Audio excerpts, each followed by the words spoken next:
FNAF 1 dzieje się w listopadzie nieokreślonego roku. Praktycznie każdy w fandomie zgodzi się, że to rok 1993, ale dlaczego? Skąd taka informacja? Do tego powiem tak, to jest 1993 i mówię to z całkowitą pewnością, bo to w dużej mierze nie ma dużego znaczenia. To zwykła data. Gdyby FNAF 1 dział się w roku 2010, a FNAF 3 w 2040, nic by się nie zmieniło, zupełnie. Wiek postaci tylko. Nie jest to warte dyskusji, skoro fandom zaakceptował 93, to ja uważam, że nawet Scott zaakceptował ten rok, nawet jeśli miał inny pomysł wcześniej. Taka jest odpowiedź. 1993. Dziękuję za oglądanie.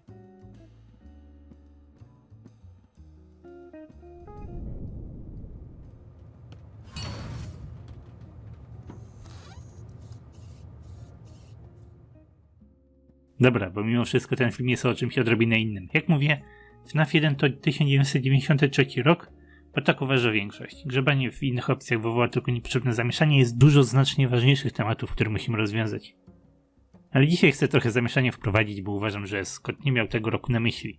Uważam, że chodziło mu raczej o 92 i chcę wspomnieć też o paru nieporozumieniach tutaj, bo nie pamiętają dlaczego mówimy o 93, a temat jest lekko ciekawy. Wielu z was powie, że $120, które Mike otrzymał, dowodzą, że gra dzieje się w 1993 roku i jest to główny argument całej teorii. Jest on połowicznie poprawny. Mike zarobił mniej więcej najniższą krajową z 1993. Jest to dosyć dobry argument, bo we FNAF 2 też mamy kwotę bliską do najniższej krajowej w 1987. Nie wiem, kto to zauważył pierwszy, ale MatPat jest na pewno pierwszą osobą, która szeroko rozpowszechniła tę teorię. Jeśli obejrzymy film MatPata, to dowiemy się. How can they do that? That's below minimum wage for 2014. But in 1990, minimum wage was $3.80. In 1991, it was raised to $4.25. And by 1996, you were looking at about $5 an hour. So the game seems to take place between 1991 and 1996. Dowiemy się, że ten argument nie świadczy za 1993.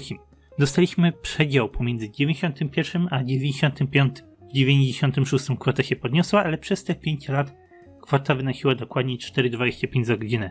Mike dostawał poniżej tego $4, co jest realistyczne dla Fazbear Entertainment. FNAF 1 mógłby więc dziać się w 91, w 92, 93, 94 lub 95. Taką informację podaje nam check Mike'a Schmida. Nie ma tutaj nic więcej. Czy wiecie, dlaczego MatPat wybrał rok 1993? The Nathan Dunlap story took place in 1993. Ten najstarszy FNAF filmik MatPata mówi o podobieństwach pomiędzy prawdziwym zabójstwem w Chuck E. Cheese z 1993, a fabułą Five Nights at Freddy's. Jest to fajny film, porównanie jest ciekawe, ale nikt się z tym obecnie nie zgadza, Scott raczej nie nawiązywał do tamtego wydarzenia. A to właśnie ten argument jest dowodem, dla którego uznajemy FNAF 1 za 1993 rok. W 2022 pewnie nawet MatPat się z tym nie zgadza. Pomysł fajny, ale nie powinien być podstawą całej fabuły. Więc jeśli to sobie oczyścimy, to mamy FNAF 1 dziejący się w nieznanym roku pomiędzy 91 a 95. 93 wciąż jest możliwy, ale musimy to udowodnić i nie jest łatwo w tym miejscu w ogóle manewrować, bo nie ma na ten temat innych informacji. Niektórzy ludzie wciąż idą w stronę 93, bo to jest jedyny rok z 5, w którym tydzień pracy trwałby od poniedziałku do niedzieli. Normalne 5 dni pracy w tygodniu, a potem nadgodziny na weekend. Ma to sens. Ale takiej zasady nie ma, bo FNAF 2 dzieje się w 1987 roku od niedzieli do soboty.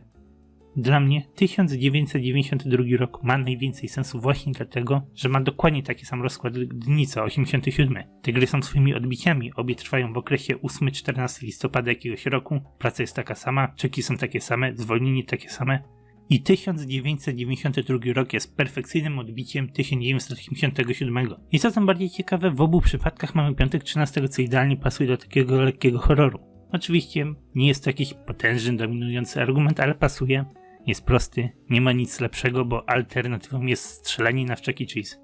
I dokładnie tak wygląda ten temat. Według mnie, jeśli Scott w ogóle miał na to jakiś pomysł podczas FNAF 1, to miał na myśli 1992 rok. Ale wciąż uważam, że jest to nieaktualny, porzucony pomysł, bo po prostu nie ma znaczenia. Nawet jeśli Scott wciąż dzisiaj uważa, że to 92, to nie ma sensu przestawić całego community, bo ta drobna różnica na nic istotnego nie wpływa. 1993 ma całkowity sens. Szkoda, że listopad 2022 nie ma takiego samego rozkładu dni, bo gdyby tak było, wyglądałoby to na bardzo umyślny zabieg. Ale to tyle. Średnio mi ostatnio idą filmy, ale pracuję teraz nad dosyć fajnym projektem na temat FNAF 4 i wskazówki, którą Scott podał po premierze tej gry, więc oczekujcie tego. Kwiecień się zaczął, 1 kwietnia już był, więc jeśli nie widzieliście mojego Pizza or Pass, zapraszam do przejrzenia.